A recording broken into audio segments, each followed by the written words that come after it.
right there to see your reaction when you see some of the dailies today. But if you kept tabs on news yesterday, the President of the Court of Appeal had issued this warning. And you know, the thing about this is almost how many, about 2-3 CJNs, if you cast your mind back, have had reason to give some sort of caution or the other about the way judges ought to conduct themselves, what is expected of them, how they need to deliver certain judgments. You remember, justice doesn't just need to be done, it needs to be seen to have been done.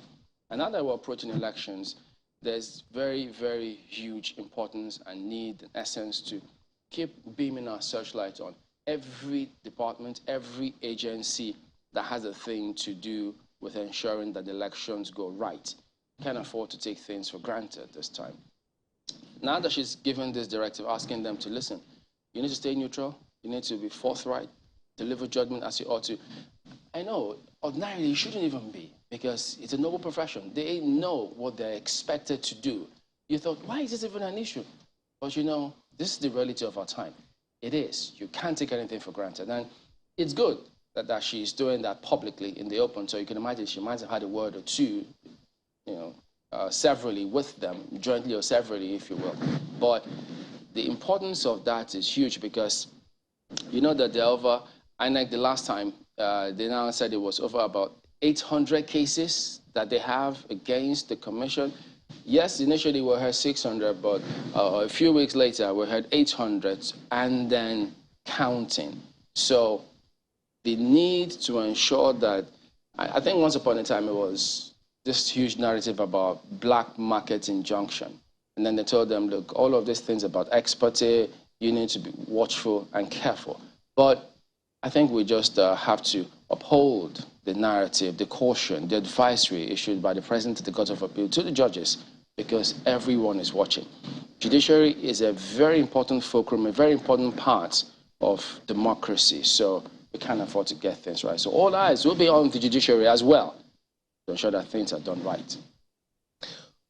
Well, Chimalaine, first off, let me give you a little story about Justice Dongban-Mensah. It's totally unrelated with the topic at hand, which is elections. Justice Dongban-Mensah, you know, she suffered quite a bit of tragedy, but it's the kind of tragedy that she's now tried to use to inspire people. She lost her son, one of her first son. I know she's lost about 2 of them now, but her first son, she lost him in an accident, a hit-and-run driver.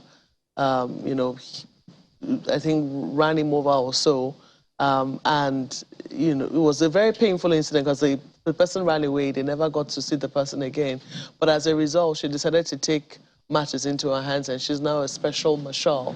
So you see her sometimes, President of the Court of Appeal, directing traffic in the in the streets of Abuja.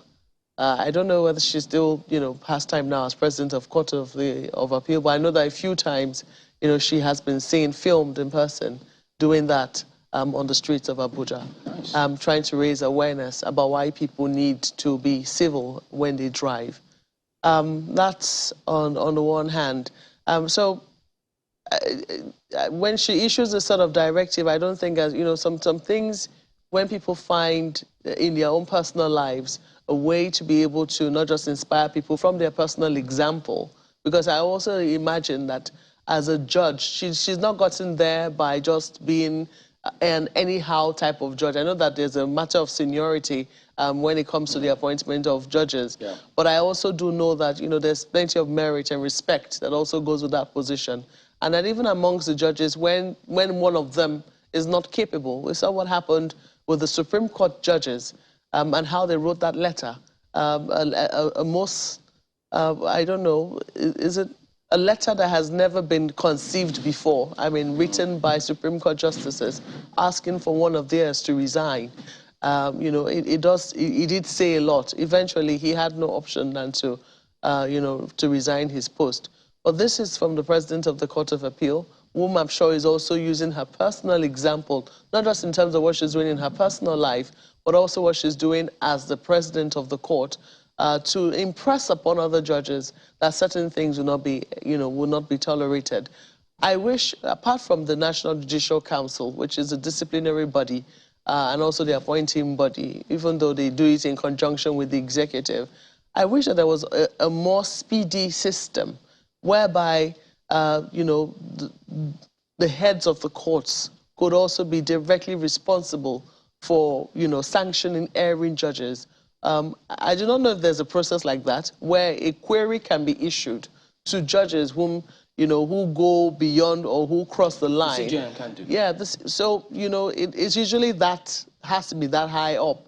I do not know if the president of the Court of Appeal, I do not know if we've seen any precedent like that where a query is issued. I know that we've seen queries issued judges to explain certain circumstances. There was a case we had, I think about a year or two ago, about a particular matter where one injunction was issued in Adamawa, another one on the same matter issued. And I do remember that there was a query written by the chief judge, yes. Yeah. But I do not know if the president of the Court of Appeal, it would have been interesting to know, you know, apart from issuing these warnings, do they have teeth to bite? You know, because sometimes all you need is a query. I mean, all you need is a, how do I put it now? It doesn't have to get to the extreme. I would imagine that when you're finally approaching the National Judicial Council, you've done something that is totally unacceptable within the judiciary. But if you're suspected of going out of line, it might be something that is, you know, how do I put it now? It might be a mistake. It might be an honest mistake. It might not be something that you've done out of malice. It might not be a corrupt act, but it's something that is capable of, you know, putting those who have come to expect justice from the judiciary, you know, make them wonder whether or not this judge really knows what he or she is doing. So in that sort of situation, when, you know, you're going beyond the line or you made some sort of error, there should be a way whereby the president of the Court of Appeal can, you know, I do not know whether such a mechanism exists, but because oftentimes we hear these warnings, we see it at the beginning of year, you know, when a new court session or a new year starts for the courts, we see the heads of the courts issue, even the chief judges of the different states issue this sort of warnings. But beyond that, when there is, will I say, misdemeanor, it doesn't have to be anything serious, or a perceived misdemeanor, do they really have the teeth to bite? And as you rightly pointed out, this situation, what we currently have with the judiciary and our elections, we're watching what is happening in Brazil. It's a very dangerous precedent following or stemming from what has happened in the United States. And it's something that people do fear, that if the judiciary, INEC, and a number of other agencies do not take care, I sincerely hope we never see such a thing here in Nigeria. But these are the sort of institutions that need to be firm so that we do not see, you know, because all people have to do is perceive. They don't even have to, they don't even have to be correct. All they have to perceive, all they have to do is perceive that things were not done right. And then, you know, they go haywire. So I do hope that everybody knows what is at stake here, and everybody, you know, stays on the straight and narrow and tries to do what they need to do and ensure that they do right, to ensure that not just the judiciary is kept intact and, you know, above board, but also that our democracy is preserved. Indeed, Maupe, thank you for that story. That's a tragedy of unimaginable proportions, and the example of Justice Dongwa Mensem just, you know, reinforces that lesson, that there's always an advantage in every disadvantage. Thank you very much for that story.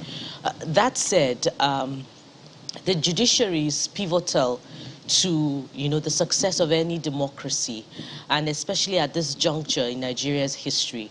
And about Justice Dongwa Mensem, again, she has been vocal about how important, you know, that third estate of the realm is to democracy. I recall some months back in 2022 when she emphasized the need for funding for the judiciary, especially for, you know, cases of election petitions tribunal.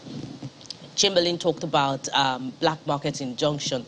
That's simply, you know, said in another way, abuse of judicial processes, the obtaining of ex parte motions. And we saw how that dotted the landscape last year, you know, in the bid to interpreting certain sections of the Electoral Act as amended.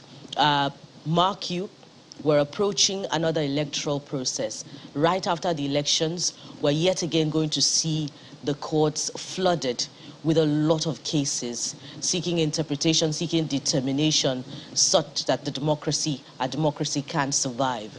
So the judiciary is at the heart of the matter. And that letter that you referred to yet again, Mark, where, you know, we must cast our minds back again to it and recall the issues that the judges raised, Supreme Court judges raised. If President Muhammadu Buhari says that, you know, salaries, emoluments, and remuneration for the judiciary have been you know, made better, let's see implementation such that, you know, we can guarantee the independence of the judiciary, such that the courts will not be, you know, a place that will be flooded with ex parte motions that are needless, that are not supposed to be in the courts in the first place, so that the judiciary can, you know, attend to more important, weightier matters of the law. At the state level too, there's no gainsaying the need for better accommodation for the judiciary, the need for official cars for members of the judiciary, the need for our courts to be places of dignity where justice can be, you know, dispensed with in a timely and speedy manner. We can't talk about that enough. Kayode.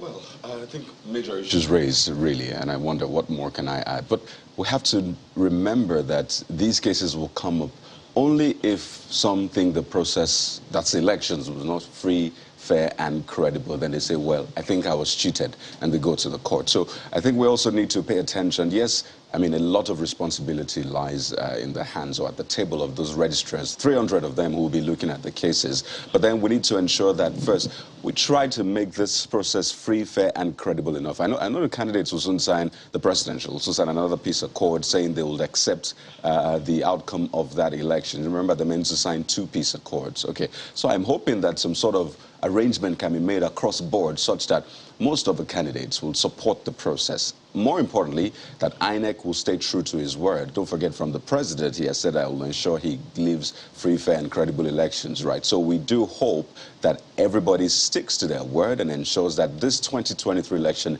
is different from anything we've seen in the past. If that is the case, then we'll have less pressure on the judiciary, and hopefully we'll have a repeat of things we have seen in the past. Chamberlain Makwe.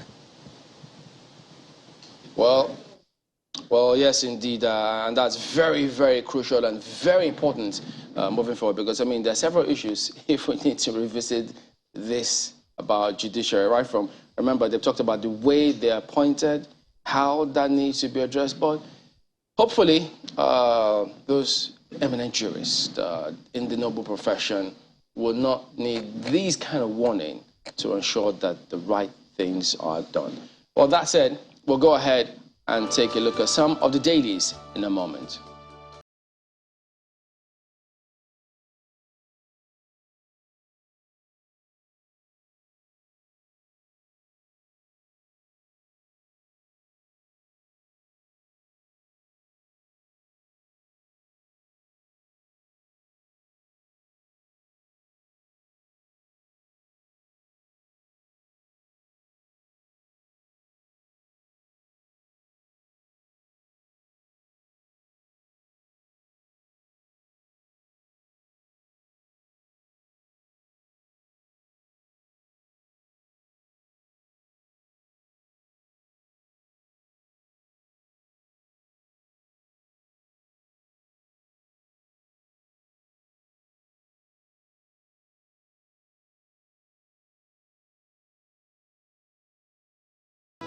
All right, let's start off with Vanguard newspaper today. Insecurity. Polls may be cancelled. INEC. Whoa. Insists no going back on BVAS. IREV. Real-time polling unit results will be uploaded on IREV. INEC must manage security threats. IFES. It's IFES, however you want to call it. But this advisory Although, yes, it's an advice, it's may, but it rings That's a very huge alarm bells on this one, because we do not want this kind of scenario. No way. This, well, I think it's just trying to raise concerns concerning insecurity and what needs to be done, how we need to address it real quick. And it's a conversation we will need to keep having, and we will keep having, to ensure that all of those agencies do the right thing, because we don't even want to in any way give probably credence or anything, lend credence to all of those rumors about certain people trying to stoke so many things, either through policies, directly or indirectly, to ensure the election don't hold and they carry out some other activities. We like to perish that thought, because remember, from 1999 to today, there's been all kinds of threats. Even, I remember once upon a time, during former President Obasanjo's time, they ran a tanker, a tanker laden, I think it was laden with petroleum products, into ANAP office at the time. Well, you know what? The President said, elections will hold, no matter what happens, and elections held. So we see these kind of things whenever we're... You say during Obasanjo's time? I think it was, yeah. What kind of elections held is the question that we should ask. So we don't want wuru elections. We want real elections, please. That's why we insist no going back on BVAS IREF. Real-time polling units results will be uploaded on IREF. So that speaks about the quality of elections that we expect if all of these components are still huge factors. So there you go, but elections will hold. Edo train kidnapped, 6 victims rescued, says government, as kidnappers demand 20 million naira ransom per victim. So we cannot allow this kind of narrative even make the rounds. It should be embarrassing, it should never be. Expect the authorities to stamp this out as soon as yesterday, as a matter of fact. That's Vanguard today. Well, Leadership is the paper I have for you this morning, and they have this as a lead story: rising insecurity. Yes, it's also the same sort of headline. 2023 elections may be cancelled or postponed. INEC warns. So if you see it in one place, you might say, okay, maybe that was just maybe it was misinterpreted. Maybe they didn't hear clearly. Maybe that was their own inference. But when you see it in more than one place, you know that there was no misinterpretation. This was something that was said clearly, and it's making the headlines on the front pages of the dailies this morning. Look at that. If the insecurity is not monitored and dealt with decisively, it could ultimately culminate in the cancellation and/or postponement of elections. And that's something that nobody wants. But that's what you find on page 4 of Leadership newspapers for you. Well, the political parties are doing the part that they should play. They're ramping up their campaigns. APC, LP, NNPP, scale-up campaign in states is also one of their riders there. Kidnappers of Edo train passengers demand 620 million naira ransom. Media mogul Dokpesi released after incident in London airport. And federal government invests in 4 private refineries as Port Harcourt begins refining in the first quarter. So remember Port Harcourt refinery, which was supposed to not a turnaround, it was supposed to undergo a total overhaul. So I think we should be expecting them to come on stream finally in the first quarter of this year. Well, we saw this yesterday in the Abuja Inquirer, but it's also making the rounds here in Leadership newspapers. So we know that this is something will most likely come to stay. FCTA reintroduces park and pay policy in Abuja. The minister's face is there just to reinforce that this is something that's happening right here in the FCT. We'll see if we can get a hold of him to see how this policy is going to work here in the FCT, because we've seen people fight before now over this park and pay policy and not understanding how it's going to work. Page 14, though, just in case you want to educate yourself, is where you should look. and the leadership newspapers. PMB canvasses votes for Tinubu Binani in Adamawa. That is also there. Remember, the president's supposed to be campaigning for APC. Is he in 10 states? I don't know why they earmarked 10 states, but hey, maybe you want to read page 6 of leadership to know why. The picture telling 1,000, giving you 1,000 words there. Nothing more to add. Let's leave it there for leadership newspapers. And the Nigerian Tribune is next this morning. It leads with that big concern for everyone, particularly now that we have just about 40 days plus to the general elections. This is how it is rendered. Security threat to next election real. Security threat to next election real. The commission is speaking and says, commission leaving nothing to chance. That's page 3. You'll find it on page 3 of the Nigerian Tribune. What more can the commission do? You know, we've said it over and over again that the primary assignment of the commission is to conduct elections. Security is the business of the agencies assigned to tackle every threat to law and order in the country. So we guess that, or we hope that you know, the security agents will tackle this frontally and ensure that everyone feels safe as we head to the polls. I look at this one beneath the big story. 13.1 billion naira bid for forfeited Ikoyi property falls, I believe, as EFCC opens sale of assets in Abuja. It's a page 25 read. It seems that the commission is mopping up funds from sale of assets, be it property, from corruption cases, be it cars. So we hope that there will be some form of accountability at the end of the day. Yeah, transparency. Yeah. Especially at this critical point in the nation's history, where there is the need for a lot of funds to prosecute a whole lot of projects. Go beneath that as well. You find this one, why we queried Ebira, traditional ruler. You find that's ascribed to the Kogi government. A few more stories. This one occurred in Lagos on Monday, I believe.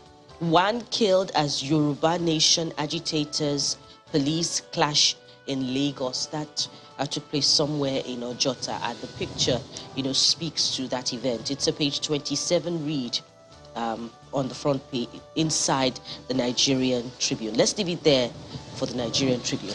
Well, I'll take you through the Guardian newspaper next, and the focus is quite different, and it might also concern you. So take a look at it. Private sector frets over FG's 2.43 trillion naira non-oil revenue targets. Yeah.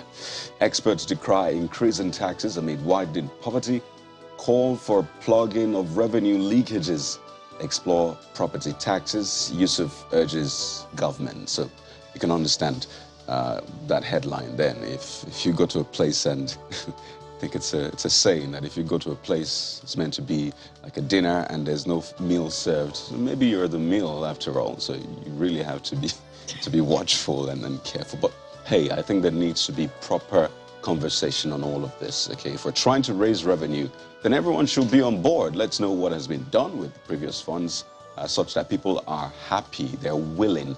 I mean, you have in other climes, people say, well, you didn't deduct all of my taxes. I think I underreported, so take this because I know it's going to, you know, build an infrastructure and all of that. So that's what we should have here as well. Yeah, an enviable height that absolutely. we should, you know, seek to attain. We're getting there, right? Yeah, we are. We need to have the right kind of things in place. Just under the big pictures, you see Nigeria alert amid concerns over new COVID-19 variants. Yes, you read that right.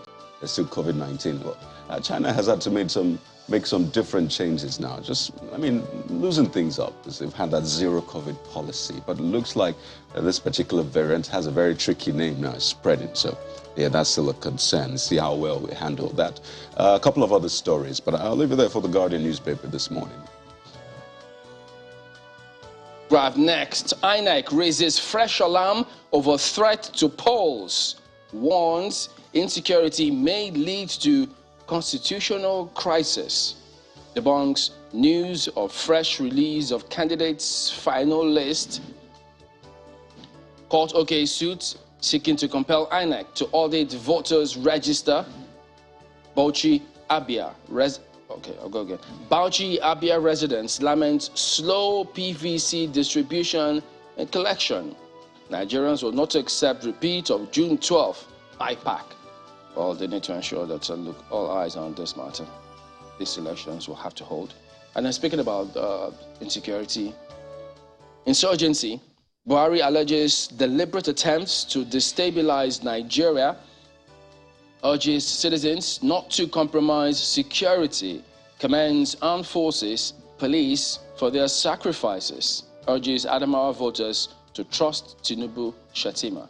So you have that also on the front page here. A lot about fuel subsidy and the CBN's new Naira notes, which many in the city say they have not seen, or still haven't seen when they get to the ATMs, but wondering if that 31 deadline of this month will fly, given all of these hiccups and challenges. IBB travel for medical checkup, pray for him, family friend. And then you see EFCC vows transparency in sale of Banana Island luxury flats. Oh, they better vow that transparency, because you just never know. That's New Telegraph this morning. Okay, well, I didn't catch that one. I mean, something about, okay, transparency, okay. Banana Island luxury. Oh, well, boy. Let it be transparently. And let them, I hope that they also accompany their sale with the final forfeiture order that the court gave on those properties, so that whoever it was that claimed or who owned them, because they didn't spring up from the ground. Some people built them, some people paid for them. But all of a sudden, when the EFCC came, they were happy to forfeit those properties. Maybe not happy, but let them not go and start hounding behind the scenes, you know, the people. Which is likely. Yeah, the people who buy those properties. I hope that the people who are buying it are savvy enough to be doing so with their lawyers, you know, with solid property lawyers, so that, anyways, that is their kettle of fish. Who am I? I'm just an ordinary journalist. What do I know? I report stories. That's what I do. Look at this one, Daily Trust. Okay. I know nothing. Okay. Even though they say ignorance about the law is no excuse, but Daily Trust is what I have for you this morning. And look at what they have there. Education Ministry, Supreme Court, 50 others, high corruption risk. That's according to ICPC. It's interesting, the Education Ministry is, you know, one of the high ones, or one of the, making the top of the list. The Education Ministry, the Supreme Court. On the permanent, what's that, civil service, right? Okay, maybe they did not list them in that order, because when you look at the fact that there are 50 others. And the Supreme Court. Like Supreme Court, well, they just made the list, that's all. 130. Some governors become, well, sorry, go ahead. 130, I did not hear what you said. I hear no evil, I see no evil this morning. I report no evil. 131 MDAs fail ethics, integrity, compliance, lottery fund, environment, state house among top 5. So there is a top 5 amongst them. And look at that, lottery fund, environment, state house among top 5. Assessment targeted at boosting transparency in government. So there is like some sort of exam. You know, there's some sort of exam which you're supposed to be passing. Report shows failure of criminal justice system. That's according to experts. So you might want to take a look at this. I mean, if we're really bothered about corruption, and maybe you want to be able to judge the Buhari government fairly, after all, they campaigned on one of the tripods of corruption, you might want to flip to page 4. A new Nigeria possible under me, that's from Kwan Kwanso, inaugurates campaign council, launches fundraising portal. That is also there. They have a number of other stories for you just beneath the nameplate. Nigeria records 170.2 trillion naira worth of foreign trade in 5 years. That story is also there. Let's leave it there for Daily Trust newspapers. Yeah, and that wraps it up with a look at some of the dailies. So we cannot afford to keep hearing people talk about courts foisting rep members, Senate members, governors on the people. Let the people decide. We will be back in just a moment. Stay with us.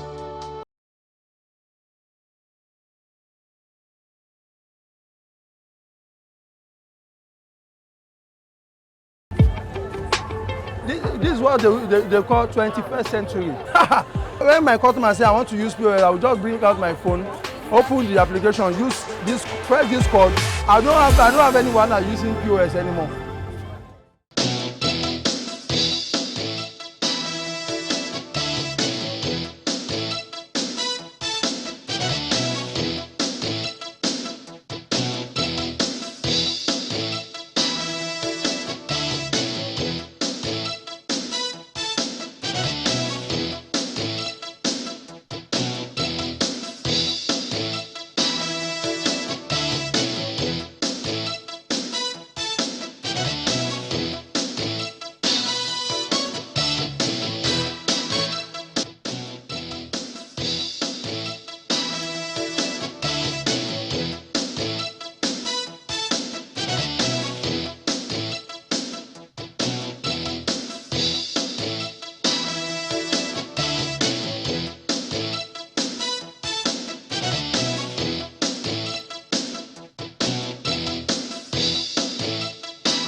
You know, INEC has this countdown where it shows you just how many days, up to the minute and hours we have up until the presidential election. And at this moment, we have exactly 46 days and, 25 minutes. Yes, it's as accurate as that to the 2023 presidential election. Of course, the governorship and others happens some weeks after. And we're focusing on that. This is crunch time. This is a critical period for that election where a lot of people have to decide on which candidate they're voting for. The electoral umpire talks about election management, security agencies, lots of components coming together so you can understand why there's a lot of activity around it. And this morning, as you've seen, we're being joined right here in our Lagos studio by the presidential candidate of AAC, Mr. Omoyele Sowore. He's also the publisher of Sahara Reporters. Good morning and thank you for joining us on Sunrise Daily. Thank you for bringing me in. Lots of issues. Oh, I know. I wish you the same. Lots of issues to raise, Yes. really. And I'll start from the big one, election management. Yes. Just yesterday, it would seem INEC is raising this alarm about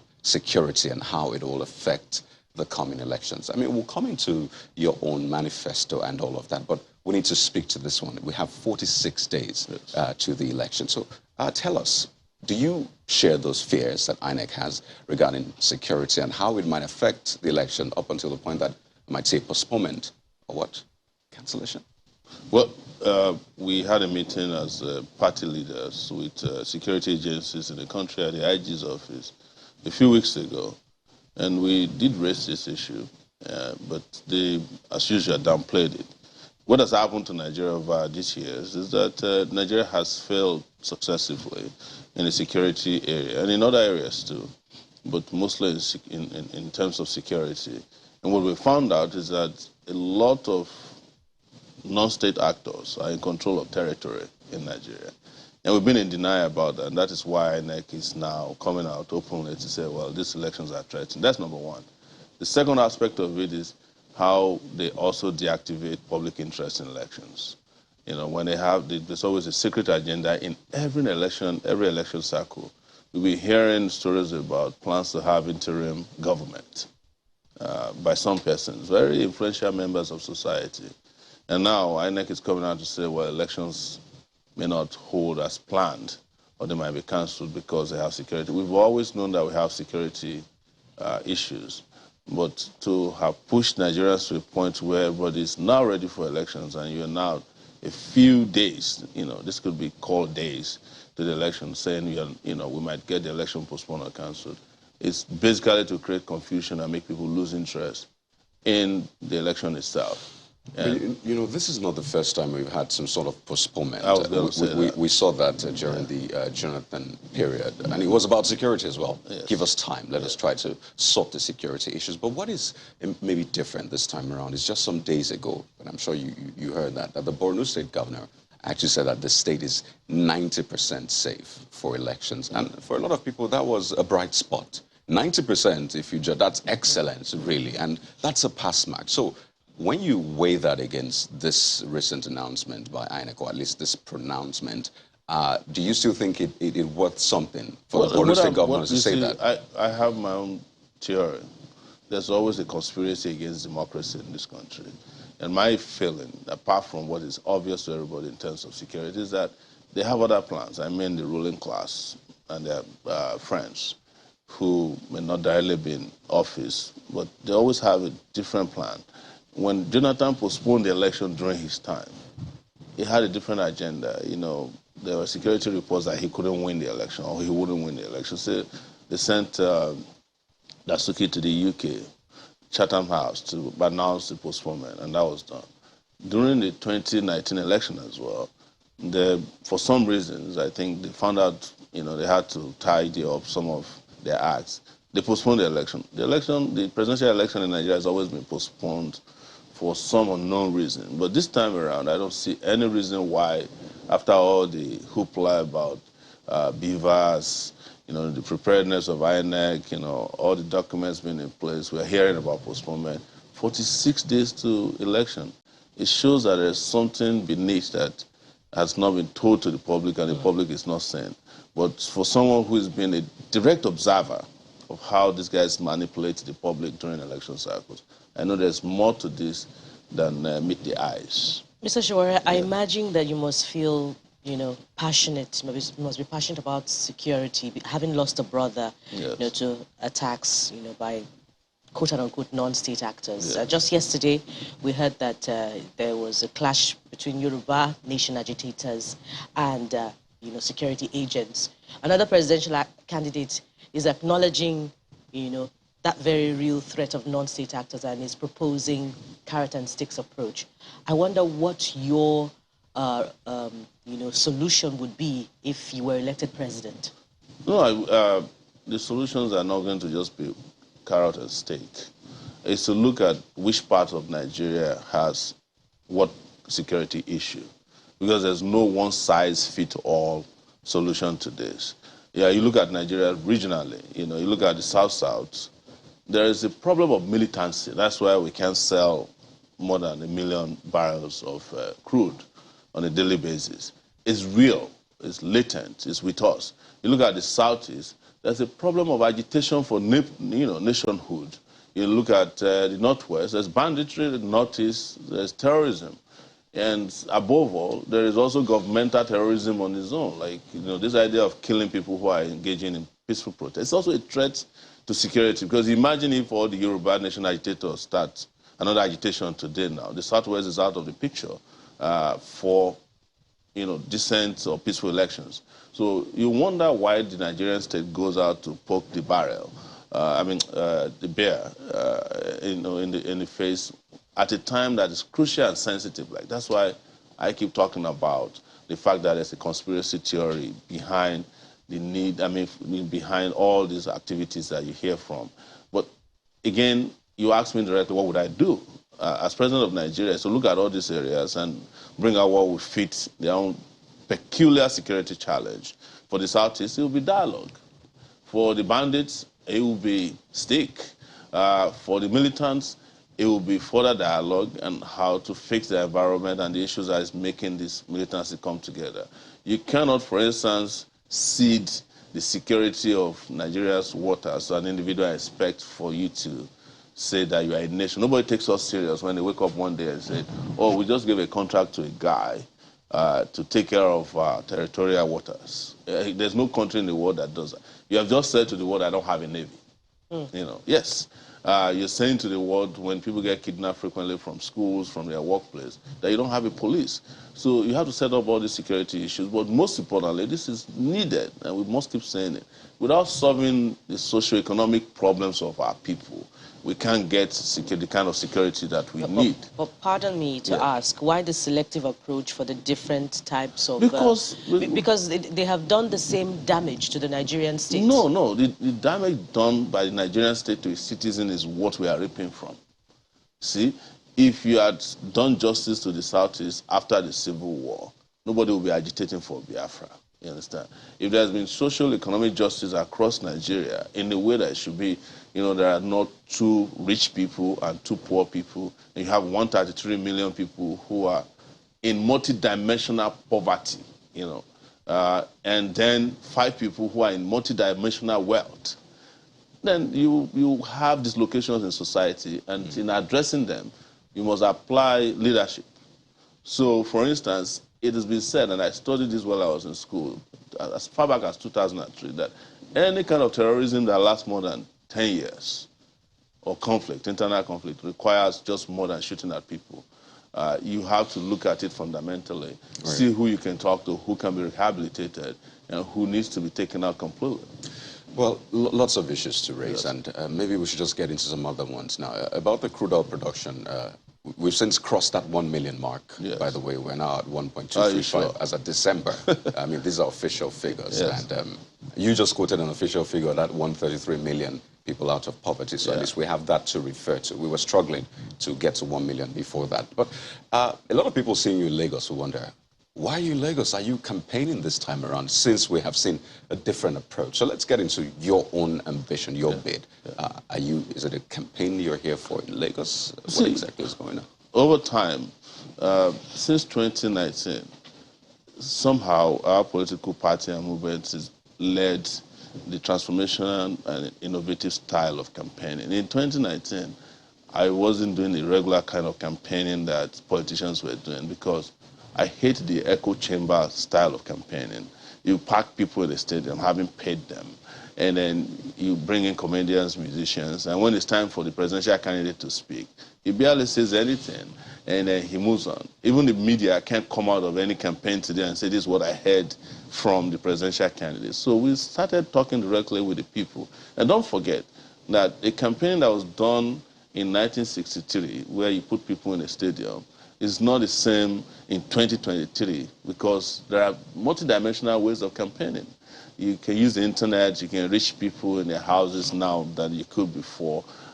You can go to professional organizations and have town hall meetings with them, not the kind of town hall meetings that these other candidates do. So we decided that, having gone through all these transformational, technologically driven ways of talking to people, we can reach more people by attending an icon event, and you can hear back from them than putting people in a stadium, paying them 5,000 naira. Same people, after you leave, will change their T-shirts and go for the other party the next day.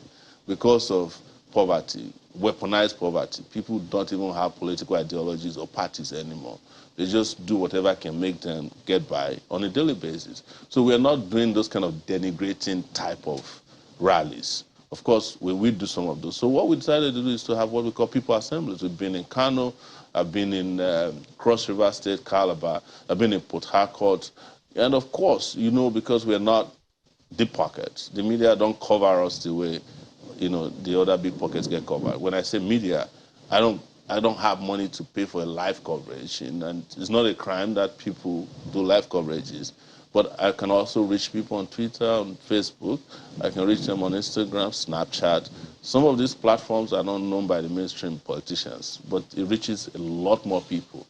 So that's why I'm in Lagos. And, you know, I haven't been in Lagos for a long time, by the way. I was restricted to Abuja for 3 years. But, you know, you require the popularity and, you know, the structure, as what is referred to in Nigerian parlance, you know, to get ahead in the elections. So what are you relying on? Is it on your popularity from your activism?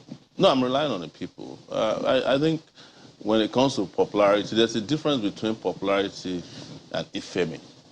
You know, a lot of the political people you're talking about, they're not popular. They're infamous, but of course, they are known by the people because of their infamous nature.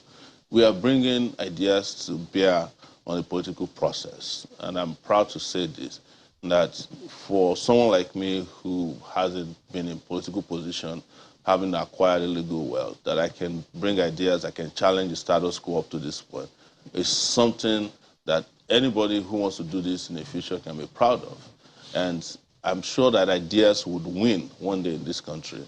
Because the other people are not talking about anything. They're just throwing numbers and figures and all this superficial rallies, and I'm very sure they're superficial, to confuse people. And I know a lot of our people are not confused by those things. Let's step back a bit, Yes. really. And this is about you now. This is more personal. And I'd like you to speak to this. For a lot of people who see you, and maybe they're trying to place you because they think maybe you're an enigma of sorts. I mean, they saw you in videos behind MKO. You've since spoken about that one.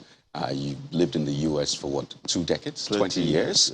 Yes. You joined politics. You came back to Nigeria, joined politics, publisher of Sahara Reporters and all of that. And they still look at you and try to place you. Is he the kind of person Nigeria needs? Is he a politician? Is he an activist? Some even describe you as an SUG president. I'm sure you've seen that on social media and all of that. What drives you? And I'd like you to speak to that. What exactly drives you? Well, let me put it in a number of ways. I'm the kind of person that in my entire life built everything from the scratch. I grew up in a village in Ondo State known as Kiribo. Didn't have till today hasn't had electricity, no post offices. I heard about universities from other people, never read about them.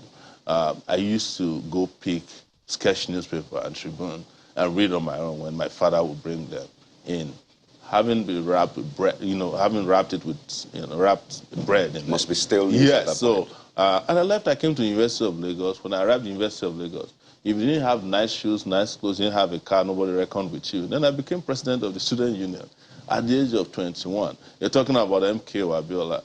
We kind of started the Channels TV station with that struggle in 1992. I didn't say like we started it, but John Momo personally used to follow the cameraman around, and that's how he met me with MKO Abiola. As a true reporter that he is. Yes. So I never knew that video even existed until 2018 when I woke up one day and somebody said, I saw you behind Abiola. I thought it was only a photograph, and the guy that took the picture at Vanguard newspaper died before I could lay my hand on it, because I knew it happened.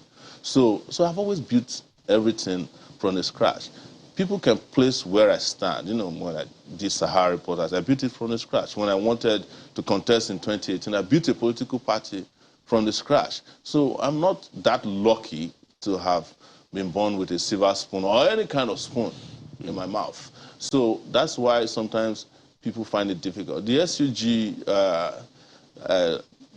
connotation that they give to my name, I think I see it as, a kind of blessing, because for me to have been an SUG leader when I was 21 years old, and it's still respected today, that means I did something when I was young with my life. But part of it is also what we call psych ops in elections. Psychological operation, you make people feel degraded to the point that they don't value themselves. And that's what they've done to an average Nigerian youth. So all of the mudslingings, you're not distracted. It's part of election. So by the way, when you talk about your party, you've since stepped down as a chairman. People who say I'm SUG, why are they afraid to debate me on TV? Right, so you've since stepped down as a chairman of the AAC, am I correct? No, I stepped down to run in a primary.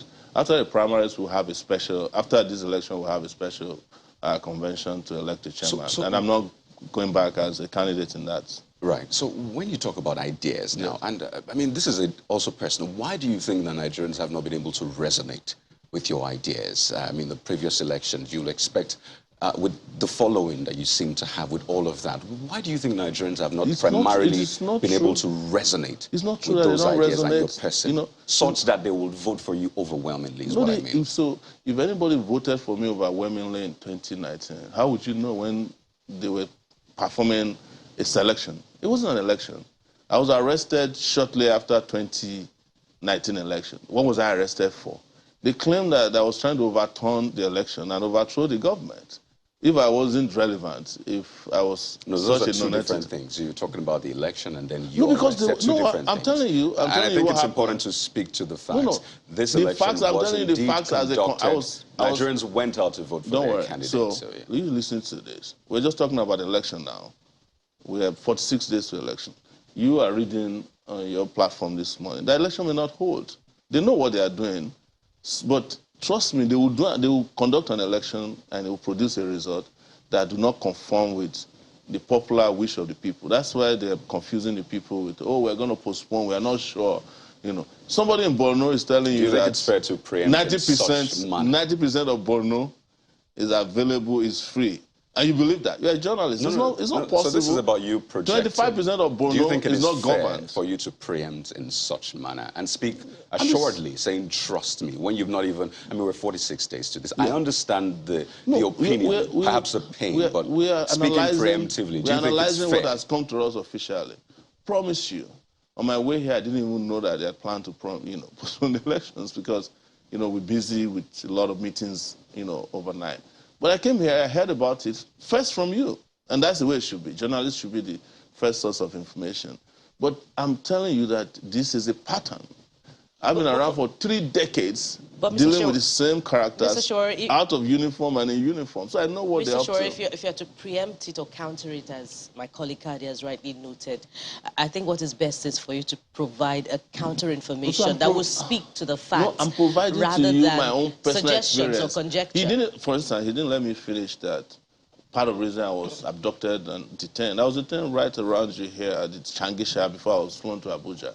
The first thing they confronted me with was that I went to Dubai to collect $100 million from somebody. Is that a fact? No. When I told them I've never been to Dubai before, they just moved on. They got a judge, Taiwo, to detain me he's retired now, for 45 days without evidence of any, other than the fact that they said Sowore collected $100 million from Dubai. The judge didn't even ask them to provide my passport or to provide any evidence. He just threw me in jail for 45 days. When 45 days expired, they went to try to renew. He said no. And then they brought charges against me. The charges till today have not been proven. There's not even a judge hearing my case anymore. So when I'm speaking from my own personal experience that this is how they operate, you should believe me more than what they tell you. Well, some will say they also have their personal experiences, which is what we do in journalism. Yes. Fair hearing. Yes. I'm sure there's balance and all of that. But let's project sort of into your potential administration. If you were to win this election, there are a lot of people that, of course, I mean, that's what politicians will say naturally. I know you don't like that tag, but you're a politician. You're involved in politics. I'm glad you know I don't like it. You're a presidential candidate, because I was preempting you there. There are a lot of people that see you as someone who will take drastic decisions if you were to be president. In fact, some had even propped you for a possible head of an anti-corruption agency, and maybe we'll get to that.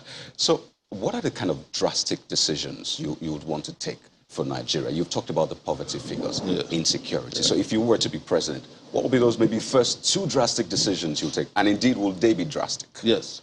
Well, they will be drastic in the sense that Nigeria is about to tip over if drastic actions are not taken. But let's break it down into 2 segments. One is foundational, because Nigeria has a foundational problem. And that's why people are asking for restructuring and all those, big buzzwords. But one of the drastic measures I'll take is to start towards creating a brand new constitution for Nigeria. That's foundational. And the constitution will take into consideration some of the drastic things I like to say. I like to cut down the cost of governance. One of the ways I want to do that is to get rid of one of the arms of one of the legislative arms in Nigeria. I'm not going to be able to do that without their support, but that will be a legislative agenda for me as the president of Nigeria. The second foundational issue is, like I said, have Nigerians come together and decide on the future of the country, just like South Africans did after the end of apartheid. The second part are those institutional drastic decisions that needs to be taken in the area of security, to make sure that you have the right people in place, directing the security agenda of our own government, and to aggressively pursue power, electricity. Within my first few days in office, I want to sign contracts to keep this country not in darkness, but in light, and that will be to generate some 20,000 megawatts of electricity using different kinds of mix of getting electricity, solar, tidal, whatever will give us electricity, including waste, I'll do it. So, and that is compulsory for me, because if you want to pull people out of poverty, you have to industrialize and produce. And if you want to produce, you must have power. There's no country in the world that has ever experienced an industrial revolution without electricity. We're deceiving ourselves. And then the rest with infrastructure, healthcare, education, agriculture, because we must be able to feed these 200 million people first and foremost. If you take that out of the 133 million, there's food, your poverty figures will reduce drastically, your GDP will go up, and you won't have all these fake figures that keeps us thinking that Nigeria is functioning when Nigeria is not. Right. There's also a very,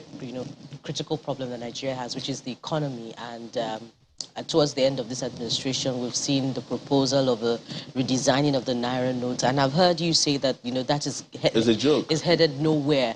And it has headed nowhere. As president, what would you do differently to tackle inflation, the value of the Naira, and other related issues? So the value of the Naira or inflation, they're all tied to a fundamental economic shift, and the way my own economic agenda will shift is to look at the political economy that is driving our economic system.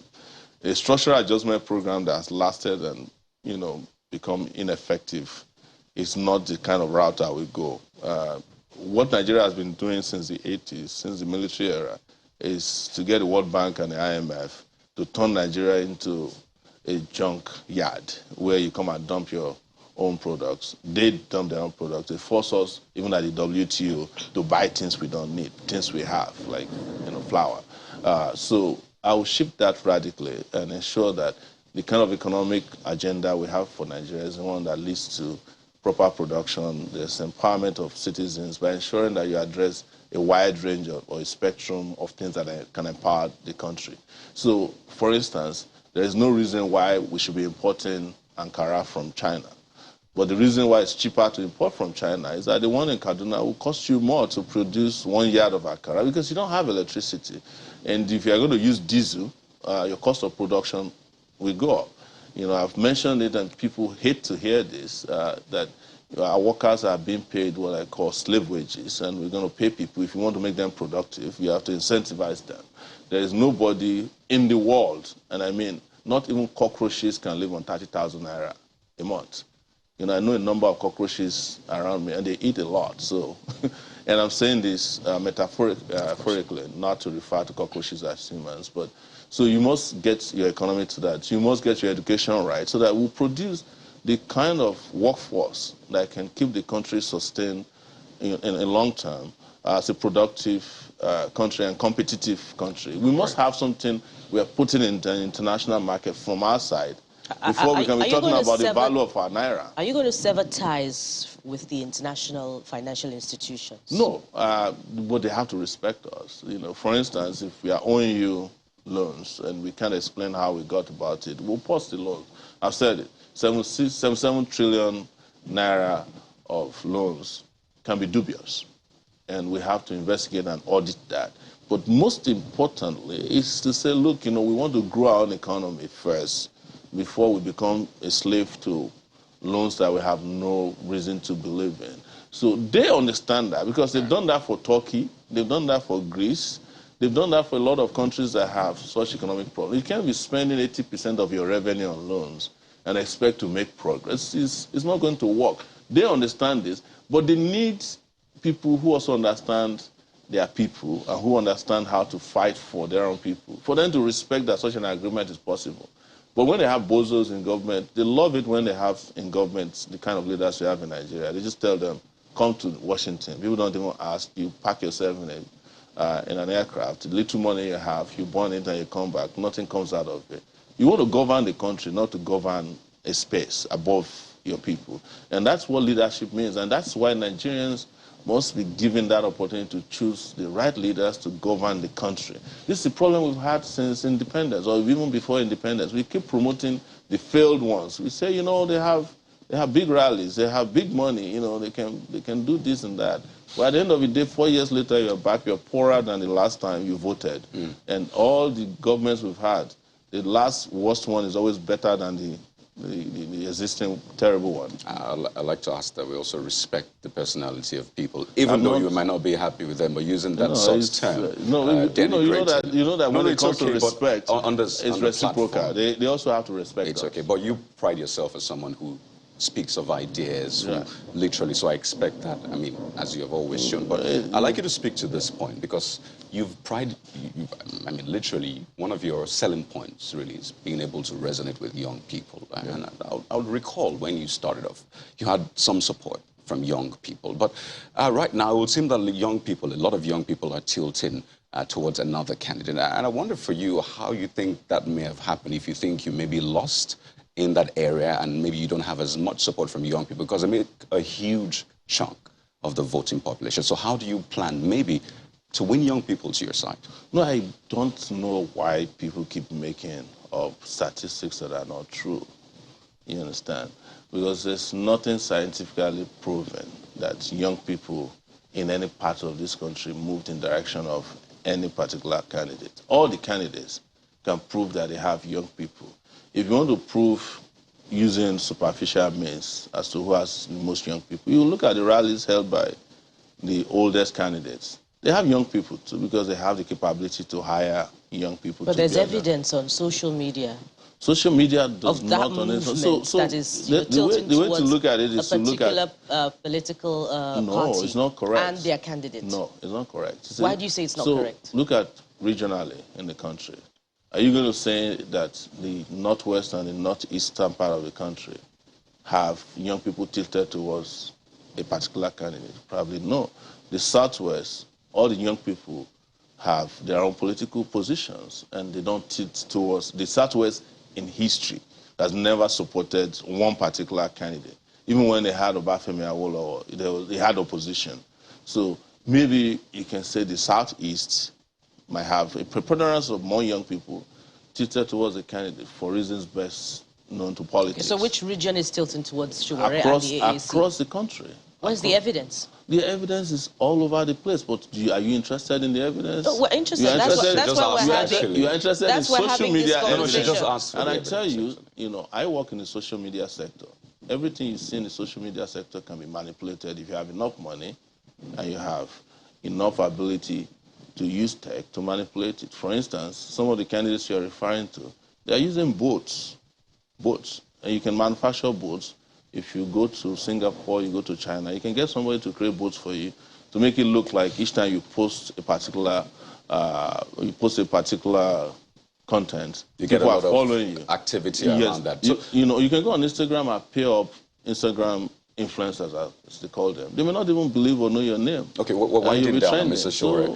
So it's a lot more than that. So it's a combination. We have, credible data, as it were, at least data that you can hold on to. Yeah. First, INEC says with the recent registration, majority of them are young people. That's correct. Their PVCs. That's one. But what you should ask INEC is that how many of those young people we're winding down. We're winding down now. Yes. That's a major point you raised. Also, the polls don't put you ahead, and it's expected. Who are the people conducting polls? I mean, there's the ANAP, NOI polls. ANAP is the campaign manager of Peter Obi now. Well, it's okay for you not to feel that way because it doesn't favor you. Because I'm a journalist Then too. again, Mr. Sowore, you must provide evidence to prove that ANAP is the campaign manager for a particular presidential candidate. What's this guy's name? The bank guy. He can't deny it. I've challenged him several times. We've seen the list of the PCC of the Labour Party. But so for you to say that without what is the list of the PCC of the Labour Party? So is his name there? No. But when I say that these are things that I know, you can ask him to challenge. I can challenge him to a debate, and I can provide evidence.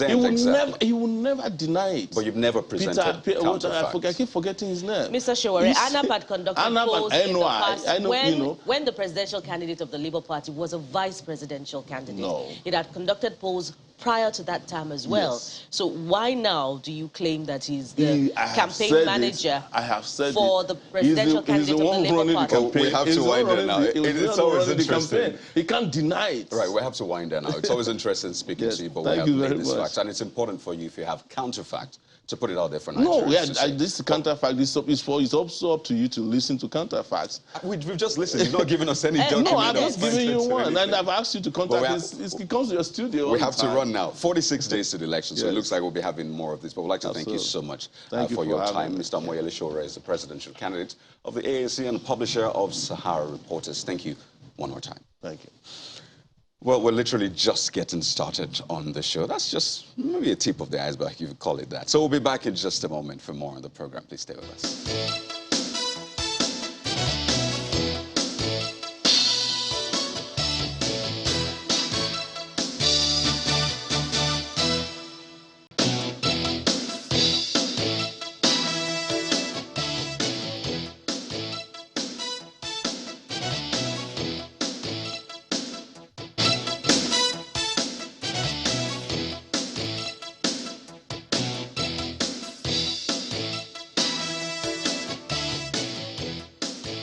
Welcome back to Sunrise DDS, continuing with our focus on development within the polity and politics, particularly. As you've seen there, Folashade Aliyu joins us next. She is the National Campaign Secretary of the NNPP. Good morning. Thank you for coming on today. Thank you. Well, yes, we did see the launch of the campaign council yesterday, but first this morning, this huge conversation about INEC raising fresh alarm over possibility of, who knows, elections not holding, not what anybody wants to hear, but we should hear from you. What is the thinking within your party, for instance, for this kind of narrative, or for you, perhaps if your party hasn't responded yet to it? Well, thank you for having me once again. Just like was said by the previous guest, we've seen this severally. We shouldn't get used to it. We should get better. And I think that a lot of people will be concerned when they see this kind of headings about, I mean, we have 40-something days to the elections. So that means that we still have enough time to do what we need to do. But in the several meetings that INEC holds with political parties and your party, what kind of narrative comes through? Has this ever occurred or been raised in the meeting where elections may not hold, given these kind of scenarios? Well, considering the stipulations of the list of activities that needs to happen before handling over, I think they have a little bit of space to adjust in certain areas. But also, we all should be concerned about the security, you know, not only for INEC purposes, but even for the voters. So if INEC is saying that if certain things continue to happen like a threat to their facilities, so that means that we all need to participate to make sure we protect that interest. Because I'm sure that INEC is just not coming up with the fact. It's a matter of, look, let's all sit down, let's agree, let's protect our democracy. That's the way we say it. Now to the launch yesterday. Why yesterday? I mean, many would have thought, I thought this should have happened a long time ago, but yesterday? Or is it what, better late than never now, or what? No, actually, that's not the case. It's not the case of better late than never. It's a case of the fact that, look, we have done our cross-country. Starting from the date that INEC released for campaign. That's, you know, there's a time frame to start and end campaign. So it was strategic for us that we do it yesterday. And another reason for that is that we have a lot of people joining the party, wanting to be on the campaign, on the PCC, the campaign organization. And one of the policies that we've put in place is that, look, we are not just going to put any names. We need to find out who these people are. Are they interested? They're dedicated to us. Do they understand our cause and our principles, our beliefs, and what the party stands for, and what our presidential candidate stands for as a person? Perhaps. So all of those names, more than 1,000 names, you have to check them, you have to call them, you have to get them to agree. You have 1,000 names on your campaign council? We have committees, and, you know, it's not everybody that will come on the publication. You understand? So we have committees, we have a lot of volunteers. But you say you've done your cross-country. Yes. By that, you means you've already gone around the entire country. We have gone through, except for 3 states. That means out of 36 plus Abuja, we have gone through 35 locations. We have gone through more than 400 local governments. Because we go on the road. We don't fly all the time, and we don't have the money for the media to follow us all the time. Yes, but I mean, then some people would say that at the end of the day, why do you then have a campaign council? If you've already done the campaigns without the council, what do you need a campaign council some of for? those people, some of the people, what happened yesterday, I don't want to say, it's just for formality, so that everybody knows we give out the letters and all of that. We already have a lot of volunteers. You know, we started through the process of the national TNM, the national movement, and then we joined with NNPP, and then, you know, we have certain things that have been going on. And then we look at the calendar of INEC and say, okay, how do we? You see, because the point is that if you're looking at the time and looking at going from village to village, going on to the countryside, going to the city centers, it's, you know, if you're looking at 774 local governments, even if you divide it, it's not easy. So you have to, but like I said, we've gone through a little over 400 local governments. So what is the campaign council going to be doing now? They're already working. Just like I said, we have some more people joining us, and we don't want to make it segmental. So what we decided is there's going to be a cut-off point where we now come up publicly to say, okay, this is our campaign organization and this is how it's going to work. Right. So for you, why did you decide to align with NNPP? First thing, actually, for me, if you ask me, the singular reason why I joined that party is because of the principles of Senator Rabiu Musa Kwankwaso on education. On education. Because you find that if we get our educational structure in place, a lot of things, whether you want to talk about industrialization, you want to talk about manufacturing, you want to talk about security, when you have informed public, it's easier. So what is it with him and education? What policy has he executed before, or does he have that makes you think that this is it? Okay. There was several years ago, even at that point, I've not even met him. I came from the US. I was part of his survey. And we find out that his education policy in Kano State then, as a governor, was exceptional. Because his policy is that no child should be left behind. And of course, it may not be 100% totally to the last child, but at least you'll see that the government is making effort to make sure. And I think that he also had some policies in place that as a parent, if you do not allow your children to go to school. So that's one aspect of it. But on a personal basis, even when he was not a governor anymore, he still sent people on scholarship to different parts of the world. So if you believe... But several people do that in politics. Well, several people do that, but what's the quantity and what's the consistency? The consistency in doing that, and how do you sustain that? If somebody says, look, I live for what I believe in, which is educating that child that would have not had opportunity. And you know, what is amazing to me, though, is that some of the people that are in leadership today, they went through that process. Somebody sponsored them. Somebody helped them, especially from the western part of Nigeria, at least that I know that I come from. If not for the Awolowo Scholarship Program, a lot of these people would have been something else today. And I don't understand why we cannot find a place in our heart, even as human beings, to see that this facility is not even good for anything. I don't want to relate us to, call some names like, I mean, you see some classrooms, you can't put anything in that classroom. How do you want this child to learn?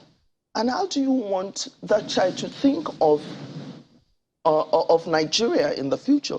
Because I said to people, I said, look, even our children that are not born here, some of our children that are, for instance, in the military, in the US, in the UK, they are so proud and bold because they know that if anything happens to them, that country will take care of them. So still on that education, but this time nationally. Yes. What would you say is the singular most important component, or what he wants to focus on if he's elected president of this country? Well, for education. The first thing we're looking at is, based on the statistics that are out there, talking about 20 million children out of school. How do you put them in school? Of course, there should be facilities for them, so we are proposing that we are going to build 500 classrooms across the country. You cannot build classrooms and not train teachers. So we have a template of how we want to train the teachers. Is this for primary, secondary? The unity schools. Federal government colleges. The unity schools, because you can't do anything with the schools that you're not in control over. That's one. Then number two, we're looking at the fact that it's not just for the purpose of opening universities all over the place. When you have one, even the ones that we were very proud of, we can't even put them anywhere on the world stage. So what our program is focusing on is that let's find a way to refertilize, restore the integrity of these institutions, and then before we begin to expand, if it's necessary. So whilst you're planning or making, and that's the reason why you have joined the NNPP, yes. You say the program on education, yes. You do know that a lot of other things are of utmost importance. Security Definitely. is one of the biggest on the list right now. Is what is threatening the polls, even for INEC. So is your candidate also looking at that issue of security? Oh, definitely. Well, governance is multi-level, and you have to be able to multitask. There is no one thing. Well, of course, you can put them in priority. But in governance, there's so many things that has to be going at, at the same time. And that's why we're talking about leadership. Now, what kind of leadership are we looking for in this next election? And for me, I think that even when we're talking about leadership, you have to look at somebody that is humane, somebody that is caring, somebody that is accessible, objective, has integrity, and not live for himself. Somebody that is very selfless. So in terms of security, if you have gone through our blueprint, we have in there that, look, the size of our security personnel right now is not sufficient for us, and we all know. And so that's why we are proposing that we will increase the police and the military, and of course the paramilitary all together with the police, 1 million and 1 million for the military. And people will ask, what would they do? There's so much police can do, there's so much the military can do in the development of a nation like ours. I'm looking at the fact that you also have international experience. I mean, you've lived outside the shores of this country. I see that NIDCOM lists you amongst the people in diaspora. And I'm just a little curious as to whether, I mean, you have stated why you're a member of the NNPP and why you believe this is the presidential candidate to go with. But if you're very pragmatic and you look at how, say, politics works in the West, yes, you know that oftentimes it's a two-horse race, yes, between the Democrats and the Republicans. In the UK, you see go between Labour Party, Conservative. Sometimes you might get another party if they come into coalition with one of these two major parties. But oftentimes it is one of the majors that will, usually take the day. When you come to Nigerian politics, it's only very recently we saw that the APC was able to take the, the votes from the PDP, which had been in power for 16 years. Looking at the chances of your candidate and looking at the number of candidates we have, 18 of them, I mean, going into the presidential polls, what do you think the chances of your candidate really is when you look at, or what are his chances when you look at, how politics usually would work? Well, I think our chances are very great, and I'll tell you why. Number one, you have to look at the leadership, the candidate, the leadership, the experience is history in terms of leadership and performance. You have to also look at how diverse his knowledge is. And you've got to look at the fact that is this somebody that understands what's going on.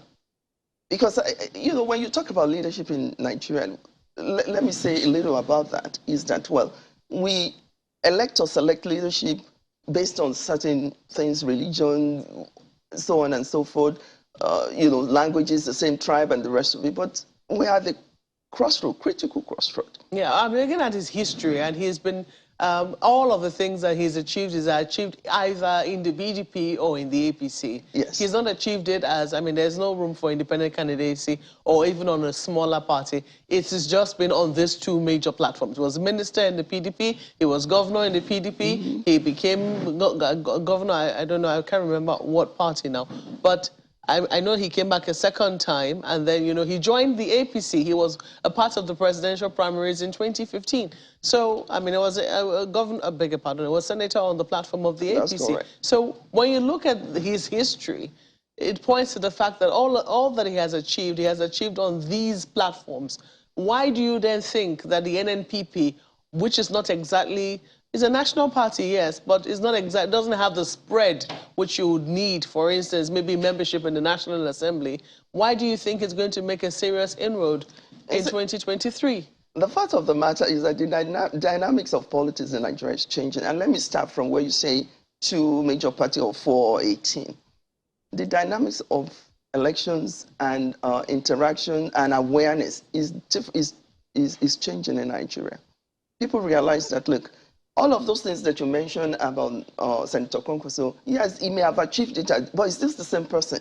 The same person in the sense that, well, you belong to a party and you see that they're drifting. And he has said it severally. And you are not, even as a party member, you are not able to lay your hands on the serious achievement. You know, let me tell you something. Government in certain area, when you look at the civil service, there are certain things that is constant in government. It doesn't matter who comes. When you come with your own ideas and you come with your own vision, and of course, the people around you key into that vision. So it is very important that you have a very visionary. What do you think, what are the suggestions you have in terms of poverty? I know that you have been involved in poverty alleviation and even measurement of poverty, you know, indexes before now. What do you think, what singular move do you think your candidate can make were he to make it as president at the polls that would make a significant difference in alleviating poverty? Okay. You see, most of our programs is, what do I say, people-driven.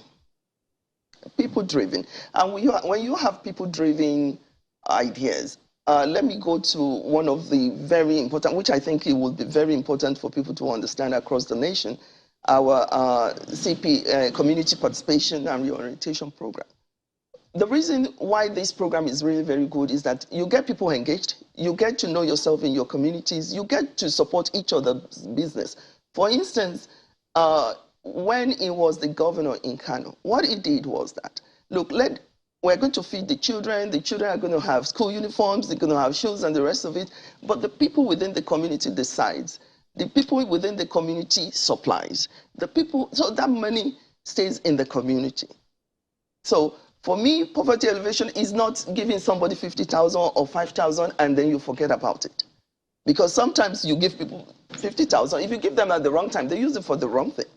And in a lot of the situations that we have in Nigeria, you don't have a means of really following and monitoring and seeing the actual feedback. I mean, people can cook up feedback, but you don't, because that's not part of the plan. So if you put if you put the monitoring process in place that you can follow up as a community, like Asokoro now, if you have some leadership that tells you, this is what we need in this community, this is how we want to do it, these are the people, you know. So it's very difficult for people not to do the right thing. So we have a sustainable plan on trade and investment for people, and of course for grassroots community poverty alleviation. We still have a sizable percentage of undecided voters. Yes.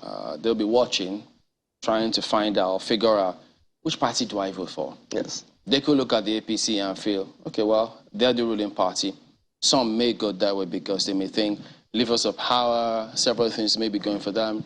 They may look at the PDP. Well, they've been there before. Pendulum may swing their way because people may not be happy with the current situation in the country. There are those who will also look at the Labour Party, seeing how so many people are gravitating towards that in the particular age bracket.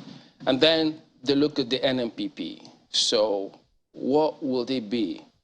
What would you say to undecided voters who are not exactly sure whether they should pitch their tent with NNPP? If they say, look, what is NNPP's path to victory? Why should I vote NNPP? Can they outdo these other political parties who I see having quote-unquote momentum, so to speak? Well, thank you so very much for that question. Yes, because even if you look at the, we see all kind of data, all kind of reports, all kind of polls out there. A lot of undecided voter, and that tells you about that poll. That's, you know, I don't want to talk about the accuracy of it because I'm also a data analyst myself. So when you have polls and you have that, you know, a wide percentage of undecided, it has a lot of impact on the result that you're putting out there. So for us at NNPP, we believe that Nigeria has gotten to the point that we do not have to look at the fact that it's north and south, is this and that. Look at the principles, the manifesto of the party, the presentation of the leaders, the leadership of the party. Look at the people that are involved around that leadership, because it's not a one-man show. And look at the integrity, the selflessness. Like in our party, you know, like everybody will say, it's not that we have money to do the basic things that we have to do. But if we're all saying that we don't want Nigeria to be a money-backed political environment, I will tell people, look, if they give you whatever amount they give you, somebody has bought the future of your children. But the point is, if you look at the history of our principal, Senator Rabiu Musa Kongo, so you will see that apart from education, when you talk about health services, even while he was out of government, he has, training centers for midwives and all, things like that. That shows you that somebody. I will ask myself, what kind of leadership do we need right now? We need the kind of leadership that can say, look, Nigeria can be better. We can build a better Nigeria. We have the resources. I have the people. We have the skill sets, as a nation. And we have the money. People will say, where would you get the money? Look at just a simple situation. Somebody is talking, I saw on the one of the newspapers, talking about 77 trillion, deficit. Is that what it is? That's a lot of money. And within that space, we are spending so much money now to rebrand or reshape or recolor. So what I'm saying, in other words, is that somebody that can look and say, look, we need to be creative. Creative in the sense that if there's a will, there's a way. So for you as an undecided voter right now, I want to say that if you look at our educational policy, the foreign policies, investment policies, and most importantly, a leader that is accessible, that listens, that understands that it takes, some certain level of people to make it, and a leader that can deal with the high and the highest and the lowest within the society. Just like I'm telling you, we go on the road, we do this cross country, so that you can, when you see people's face, it's a different feeling. You can read in the newspaper, on the TV and everything, on social media, but when you see them and you feel them, does the candidate travel by road as well? Yes.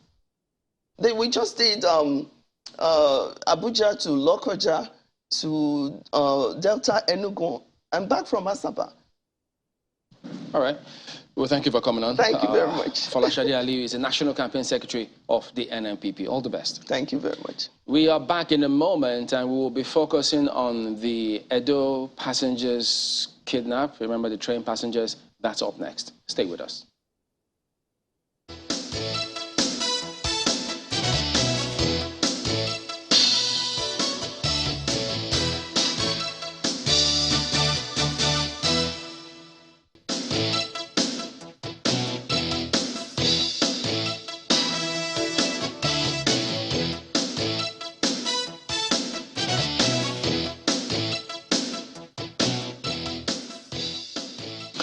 Yes, indeed. Mr. Fida Tokiria, the Managing Director of Nigeria Railway Corporation, joins us virtually this morning. Good morning. Thank you for joining us on the program today.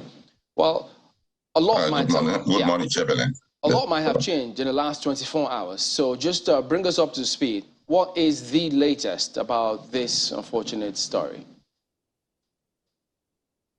Yeah, well, you had the commissioner, the Edo State Commissioner for Communication.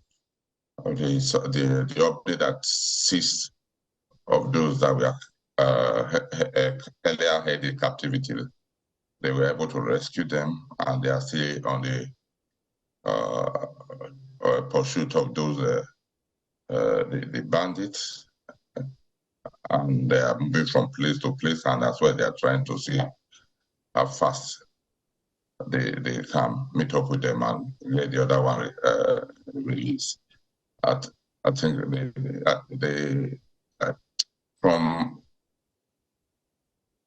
what they are saying, I think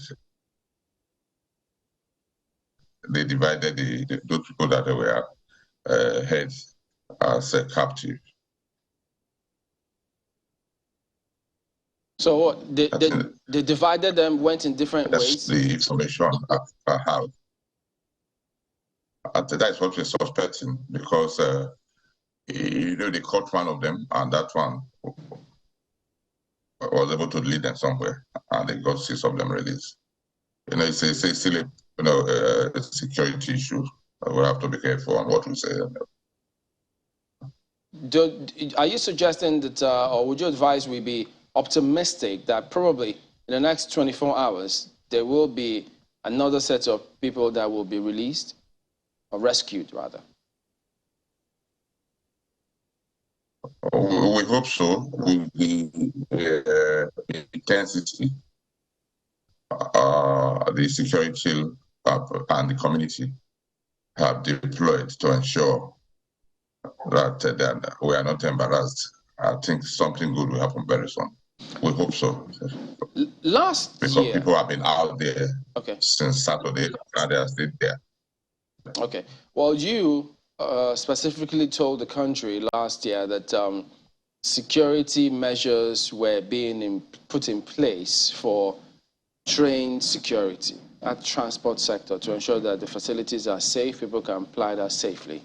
So many didn't expect this to happen again. So could you tell us then, what went wrong this time? Nothing went wrong. As I said, you see, you plan, and you also have people who are trying to sabotage your effort. Is to limit the damage, the collateral damage. At this point, we have not gotten to the peak of that security architecture we want to have in our station, although it's out of the ordinary. We don't have such other client in railway operation. A situation where in Nigeria, where a rail operator has to become a security expert, it should not be the case. And we'll be liaising with the security agent, the IG, the chief of defense staff, the chief of army staff, the chief of air staff, and ensure that it's a rail security committee that the minister set up, including of high military personnel, and they are all doing this thing and ensure that people are deployed to our train station and to the train. And once in a while, there could be sabotage, there could be the evil leg. So we don't, I think in the world there's no perfect, I don't think there's a perfect situation. Even in the US, you see how people try to have this security issue. We just pray that Nigerians change their mind. I think that is the best way that we can live in peace. And as earlier we had said, those who have these evil plans, the better for everyone. Well, Mr. Okiria, some people will say that while we're praying that Nigerians change their mind, we have to protect those, who are using the services. I can understand when you say that, nowhere else in the world do, people who manage train services still have to think about security. But that might not be entirely correct. I'm sure that, even the airlines have had their own fair share of managing security challenges in the wake of the bombings that we saw in the United States. I mean, policy changed entirely. We saw what you tried to do, that's the National Railway Corporation tried to do in the wake of the bombing of the Abuja-Kaduna rail line and the train. However, there are questions as to whether or not there's been an oversight with other, train stations or other train services that you might have. For instance, the Lagos-Ibadan one that you now have. This is the Warri-Itakpe line, which has now been attacked. So there are questions as to whether there's been so much focus on the Abuja-Kaduna line to the detriment of these other services. No, it's not. What we are doing is holistic. We are not limited to Abuja, Kaduna, or Lagos, Ibadan. When we are taking the decision of providing security, we are talking of general security for the rail system, and that's what we are doing. So if you're looking at general security for the rail system, and you say nothing went wrong, because that's the first question my colleague asked you, then how come we witnessed this incident at Igwebe?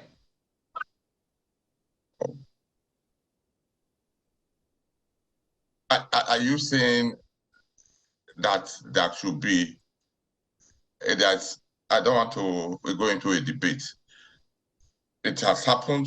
We should look ahead and see how we can make sure it doesn't happen again.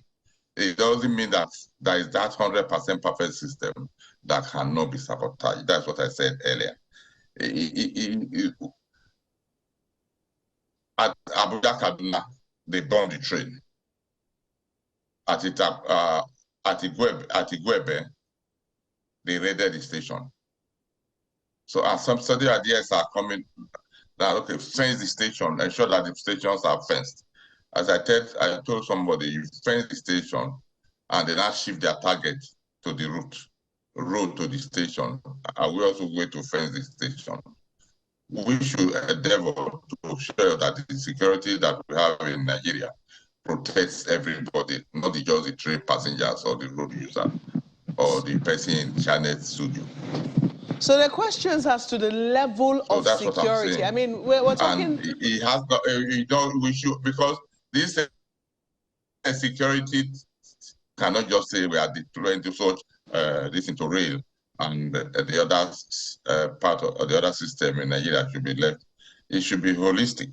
Mr. Kiria, so, you know, a lot of people are going to either use the rail or not use it based on the confidence that they feel in the rail system. And we know how much of an investment has been put into the rail system, you know, in bringing this rail infrastructure back to life. And it's so sad to see what it is we're saying. But even in the wake of, you know, you restarting operations along the Abuja-Kaduna rail line, speaking to security experts, they did say that the system continues to remain vulnerable, and they were able to list some of the areas of vulnerability. So there are questions as to whether there's been a real security assessment, an assessment of threats, and, you know, an attempt to really think like how the criminals would think in these situations, and try to forestall. You might not be able to totally prevent an attack, but at least them carting away 30 people, it really raises questions as to what level of security was present at the railway station.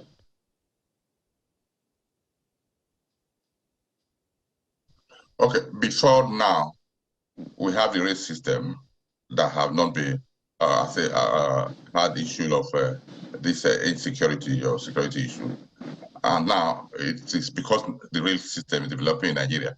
Everybody is trying to become an expert. You said rail consultants, and I'm not happy to say this on air. There are people who want to empower themselves by other means, by under people's misery, coming up with many ideas. And when you scrutinize it, you discover that it's just for their personal interest, not for the generality of the people. So we have to be very careful and know. You see, really in Nigeria, it's not an isolated place. We have it, and what we do, we are guided by the principle of rail operations. So we are not reinventing security or the signaling or safe train operations. It's been done all over the world, and that's what we are bringing into Nigeria. So, and we go at our own pace, and the security architecture we are talking about is not cheap, and it's not suppose the burden of the Nigerian Railway to start providing that level of security. Yeah, Mr. Kira, if I could just jump in. You are not happy with some people who you refer to as security consultants. And then you use the word sabotage a number of times. Are you suggesting that some persons who knows the kind of security architecture that the government or that you are putting in place organize this and thereby sabotaging government's plans, or what exactly? How will you feel if there is an infringement in your system the following day you are having 100 proposals? And the only interest is how to make money from government out of it. So somebody come to you and say this, at the end, his interest is talking about. So how do you come to that conclusion then? Which of the security consultants? We have the already system in place. We have the soldiers, we have the Air Force, we have the police, we have the civil defense, we have the DSS, we have the hunters and the forest guard, and we have all these layers of security, and they are all in railway. And even when you deploy them, apart from their salary, you still need to pay something extra. And the operational cost of running the rail in Nigeria today, because of all these things, has at more than buying the cost of diesel. It's quite frustrating. So that's why I'm saying we have to be very careful and know we are all Nigerians, and so where we are this insecurity before government decided to say let's modernize the rail and let people use it and get the benefit of having a good rail system. The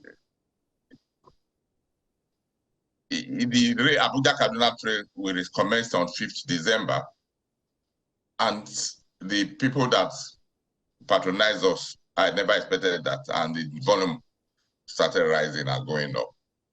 And we are providing the service, and even when we reduce the number of service because of cost of diesel, the output was higher than when we are running more trains.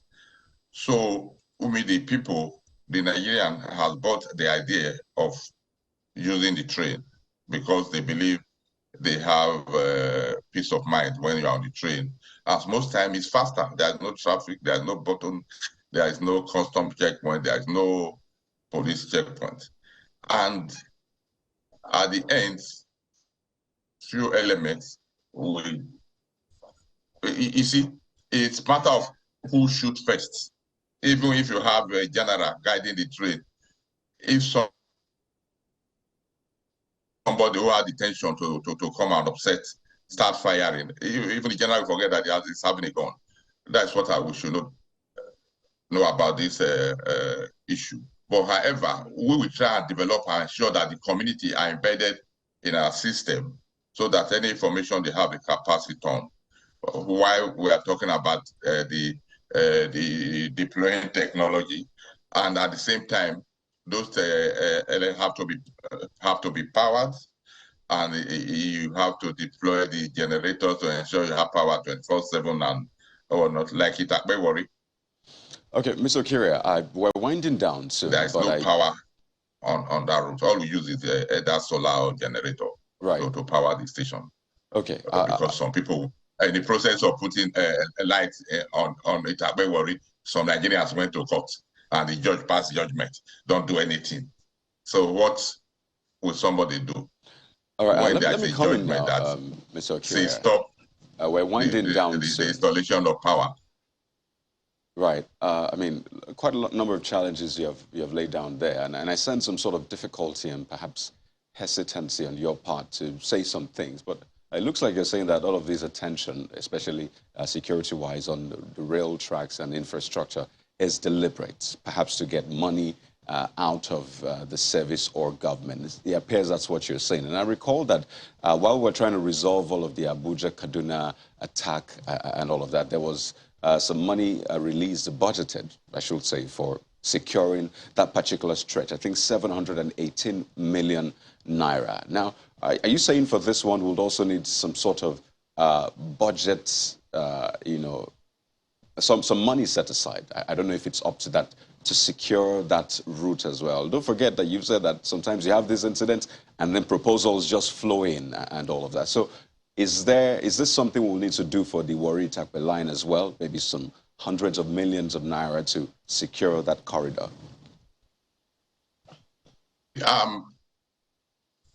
Trying to be very direct and sincere from my heart. If you say whether these things that happen are deliberate, it's deliberate.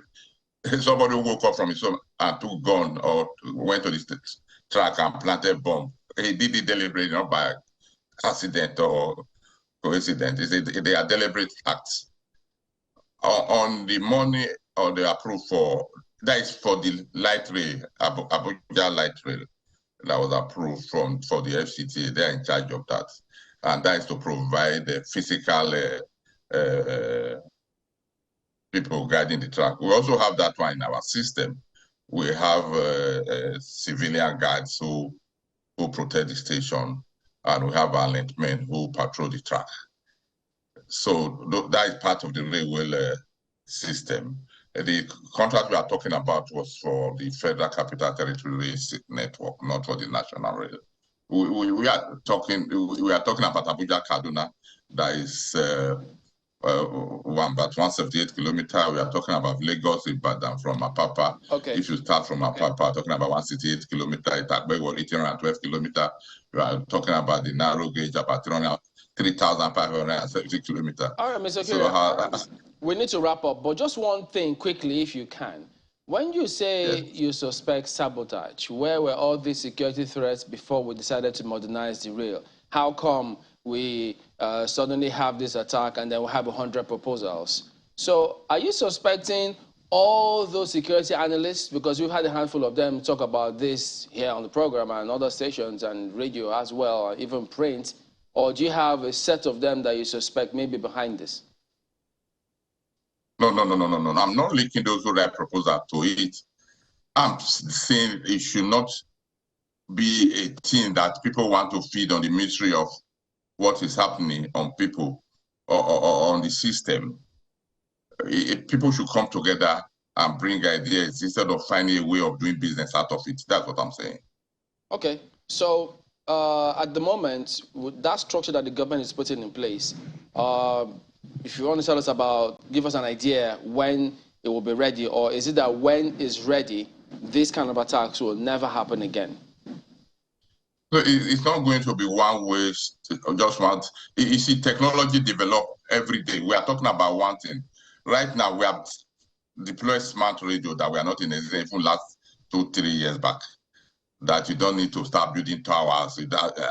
We had towers, about 78 towers all over Nigeria.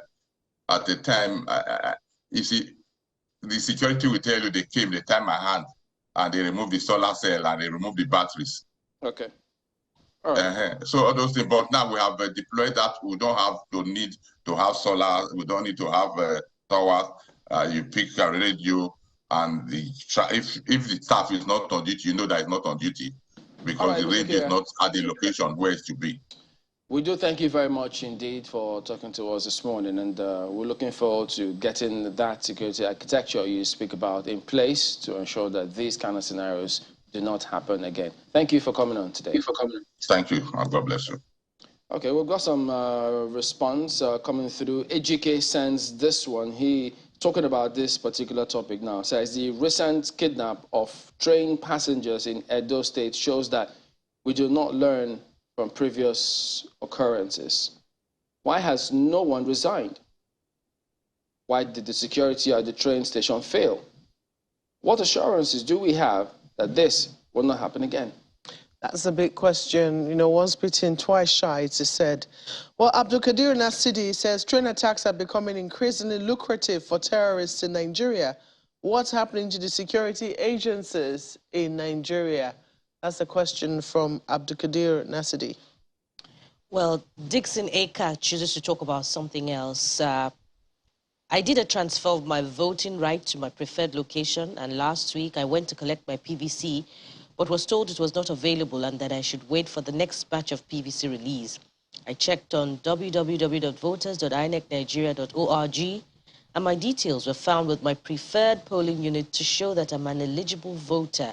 Can INEC please educate me and many others that may have similar issue, whether there's still PVC to be printed or released? And I guess quite a number of others will have that question as well. Yeah, added to that point, but that point was actually raised by the head of INEC's training department, saying that election might be postponed or cancelled in some constituencies, which might affect the overall election. So there'll be a question about that. And finally, as a youth, I'm optimistic that the 2023 election is a pivotal opportunity for the youths to make a loud and clear statement on the shaping of their destinies. But I'm afraid that this optimism may fizzle away if many youths, as they have done before, decide to play football, watch movies, or play video games as against going out to vote on election day. That's from Dr. Peter Awodi. I don't think Jamil Sulaiman will be playing football on that day because certainly not. He says Omoyele Sowore is a fantastic candidate and he believes in him. He will support him. We'll hear you and several others. We do thank you all anyways for watching today, letting us be a part of your day today. As always, we will be back here tomorrow. Thank you for watching. I'm Chamberlain Uso. Goodbye. Thank you. I'm Malpel Gun Yusuf. Don't worry, our Operation Show Your PVC continues tomorrow. I'm Kayode Okikelu. Yes, indeed. From Lagos, I am Bukola Samuel Wemimo.